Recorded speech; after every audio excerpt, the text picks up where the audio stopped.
Hello, welcome to Pokédex, the channel where I build decks for the Pokemon trading card game. If you guys have been following my channel for some time, just by looking at this deck list you can tell this is not my deck. I didn't build this, just because there's a lot of one-offs and two-offs, and my decks tend to be a little bit more focused, but who am I to argue its success? This is Eduardo Gonzalez list, which he used to top 8 US Nationals, and the quirky thing about this deck is that it plays Hippowdon. It's not a Pokemon that you see every day, but it's actually a pretty decent stage 1. So it has 130 HP, it's a fighting type, and the first attack, Resistance Desert, for fighting and a double colorless, the 60 damage, and the effect is the main thing here. It says, during your opponent's next turn, prevent all effects of attacks including damage done to this Pokemon by Pokemon EX. It's kinda like the Alga's first attack, only this one, it's not only to the defending Pokemon, it affects all EX Pokemon that our opponent has, so as long as Hippowdon is using its Resistance Desert, EX Pokemon can't do anything to it. So that's really good. It also has a secondary attack that does 100 damage and 20 to itself, but we usually only want to use that to close out the games. We just want to be using Resistance Desert all the time against EX Pokemon. And if the opponent is not playing EX Pokemon, for example, if they're playing Raichus or something like that, we have a couple of EX Pokemon ourselves in here, and they are really good against non-EXs. So there's 2 Landorus EX and 2 Seismitoad EX. No need to introduce these guys. You guys already know what they do, and they seem like they're a weird addition here. It seems like Eduardo kind of mixed 2 decks together. Because there's the EXs and the Seismitoad and the Landers, and they require different types of energy. So this one wants the fighting energy, and the Seismitoad wants the DCEs. But if you think about it, Hippowdon wants both. So if you're going to be playing both anyways, might as well take advantage and play the EXs. I'm going to run through the deck list. I'm not the best person to explain it because I didn't build it, as I said, but there's a link in the description to Eduardo Gonzalez interview on Team Fish Knuckles channel. You guys should check it out for sure. Anyways, let's jump right into it. I'm going to try to run through the deck and explain the deck list a little bit before we start our match. So we have a Shaymin EX in here for setup, obviously. Of course, because this deck also plays double colors, we might Sky Return once or twice. And then there's a 4-3 Hippowdon line, no way to shuffle the guys back, so there's only 3 Hippowdons that we can use in a match, but I guess because we need a couple of energy drops on Hippowdon in order to use it, that's okay. I mean, we can't really expect to be using more than 3. There's a couple of Landorus and a couple of Seismitoad, as I said, and because we're playing Seismitoad, I guess grabbing the double colorless energy is really important, so there's a computer search in here. Of course, it also grabs anything else that we need. One of those one-offs that this deck plays. One of those is Enhanced Hammer, sets our opponent back a turn if they're playing special energy, so that's really nice. It's not the only energy removal card this deck plays, we'll get to that when we get to the supporters. There's a single Escape Rope and 2 switches. They are our switching cards, all because our Pokemon take 1,000,000 energy to retreat, so Seismitoad and Landorus and Hippopotas take 3, and then Hippowdon 4 energy to retreat. That's a lot. The only one that takes only 1 is Shaymin EX. And then there's 3 lasers and 1 Verbank. As I said, it kind of feels like he mixed 2 decks together and you have to cut some cards, so I guess only 3 lasers and 1 Verbank.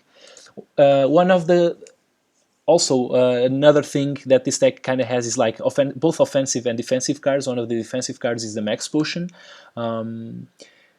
It works really well with REXs because they both have a lot of HP that we can heal, and of course they also work really well just by dropping an energy, so we might remove all the energy from these guys, and just by playing an energy they are back into the game, so I guess running a single Max Potion sometimes is really clutch.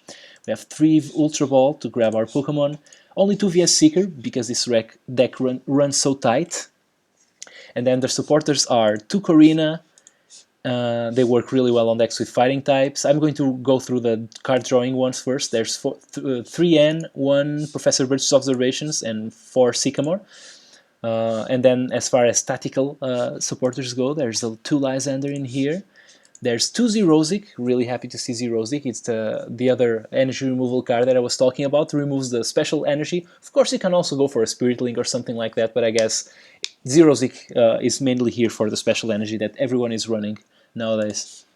And then there's 1 Pokemon Center Lady, really good to remove the special conditions. Of course it also heals 60, so it's an all-round good card. There's 2 Silent Labs and only 1 Verbank. I guess you need them in different occasions. Sometimes you need both in the same match. But yeah, as I said, it kind of feels like two decks mixed together, and another two cards that kind of feel that way are the Hard Charms and the Muscle Bands. I guess if you're sticking a Hard Charm on Hippowdon, it's really hard to kill because the X's can't do anything to it, and if the opponent goes with non-EXs, generally they deal less damage, and we are healing 20 damage, or not healing, preventing 20 damage with a Hard Charm, so Hippowdon gets really hard to kill. And then a couple of Muscle Bands to increase damage on the Seismitoads and the Landers and stuff like that. So as far as the energy goes, there's a couple of DCE, not a couple, I mean 4 of them, 4 fighting and 4 strong energy, so 4 of each of all our energy. Let's just jump right into the matches and play a game here for you, for your entertainment. Hopefully I don't make a fool out of myself, because this is bound to be a hard deck to play. I mean, it plays so many one-offs. It really feels like a customized deck list to the player that's playing it. And when you have a good player playing a deck that he knows really well and can take advantage of, I guess good things are bound to happen. So I'm not surprised at all. So the opponent is playing a Dragon Water deck, so I'm going with Seismitoad. I don't think Landers is going to be good here. Might surprise myself, but I don't know. So I'm just going to go with this. I'm going first, so let's see what we draw. Okay, there's a Black Hurim and a Drodigan. So it seems my opponent is playing some kind of Blastoise deck, I would guess. But we'll see. So there's EXs there, so might as well just play both our dudes down. I want to play the Escape Rope and then switch back. Let's see. Yeah. Just to get rid of cards from my hand. I want to draw as many as I can with this. And of course getting his Black Hurim into play is also nice. I'm not going to play the Landorus, as I said. I don't mind having it in the deck. Okay, so we did not draw energy, but we can Karina for a computer search, hopefully. So let's just go for the second Hippowdon.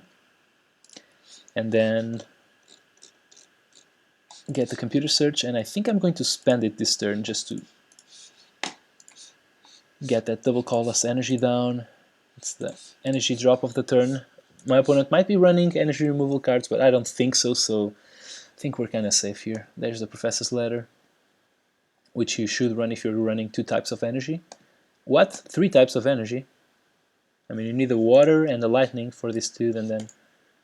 Okay, so he's playing a lot of different types of energy. I guess this is an awkward deck, maybe? I don't know. Can't pretend that I know what's going on. So we see an attachment, then my opponent can use Dragon Fang and potentially paralyze our Seismitoad, but hopefully that doesn't come into play. At the same time, we will be evolving both our Hippowdons and getting them ready for combat, so yeah, it's really nice that we got the... Okay, I'm just going to put this thing down and just Quaking Punch. I want to keep the double colorless in hand in case my opponent, for example, zeroes my Seismitoad EX. We were able to just play the double colorless energy there. My opponent goes for the second energy, and it's not a double colorless, so that's kind of awkward. Just going to put this thing down. I can go for the other Hippopotas, I guess, and then later we can end. Okay, I think that's okay. Hippopotas, such a cute Pokemon with that drawing. Really like that drawing. And we got a Switch or a VS Seeker, but I think I'm going for the Laser to increase some damage, maybe put my opponent to sleep. Maybe they won't be able to paralyze us, and even if they do, we are able to Karina again the following turn and switch back into, I don't know, another Seismitoad or something. Or maybe we just go with Hippopotas and start attacking. So let's just put this guy down. Hopefully put the opponent to sleep. Yeah, we do. And does he wake up? No, he doesn't. Okay, everything going according to plan. And because our opponent is taking 10, and another 10 after we attack, unless my opponent switches here, the Black Hurim is going to die. So the math working out really well for us, and the opponent just concedes. Okay, we will find another match because this one went really quickly, but I guess we were setting up perfectly. Although I don't think our opponent's deck was a Tier 1 competitive deck. It doesn't feel like.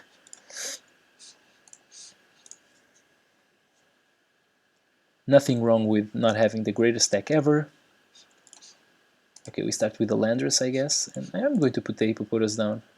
I think I was going to anyways. Okay, our opponent has a Cavalion, which does more damage. for each energy that we have on our Pokemon. And we're not going to attack, but neither is our opponent, so might as well. And then just use this thing. And end their turn. Our opponent did not fall asleep, but he's taking damage, and he's not going to attack because he needs 2 energy to be able to attack with his Cobalion. Unless he played like he found a way to just, I don't know, drop a Bronzong into play on the first turn with a Wally and just charge, play an energy and then charge the second one onto his. I mean, that can happen. He already has one and steal energy, but yeah, that's a really far-fetched situation, which I don't think is going to happen.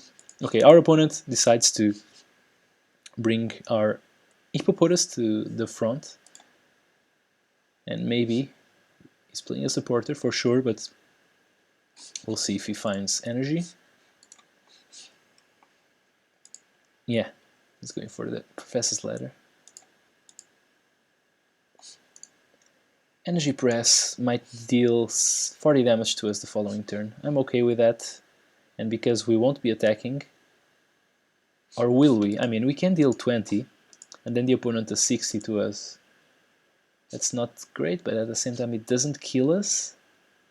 And then we evolve and deal the following 60, which I don't really need to do. I mean, 60 plus 1, 2, 3, 90, it's not enough. Yeah, I have to attach. Yeah, I have to attack this turn in order to kill this dude, so I'm going to do that. Next turn we are guaranteed to kill this Cobalion this way. I mean, not guaranteed, I mean, the opponent might end or something, but it seems like even with the Muscle Band is not killing us. Oh, that sucks. Okay, it fails. That was clutch. There's a Spirit Link on a Manectric. Manectric doesn't work really well against our Hippopotas. That's one thing that I know for sure. Okay, let's just play the strong and just evolve here, and now my opponent is in big trouble because I'm going to kill his Cobalion, and if he comes with his Manectric EX, he's just in big trouble. The question is, do I even put this thing down? I might draw my own Shaman, and I don't know if my opponent's Shaman would save him, but I guess I have the ball in my field, so yeah, I think I'll actually put that thing down.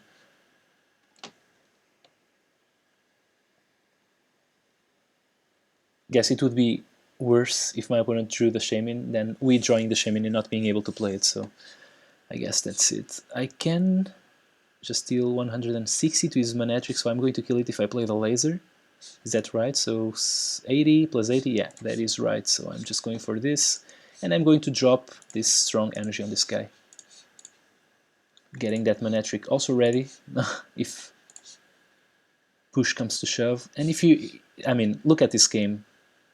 This game and the previous game were really different. I mean, we're not getting to showcase a lot of the deck, but we're getting to showcase two different, totally different setups all around Hippopotas and Hippowdon, and that worked really nicely, I think.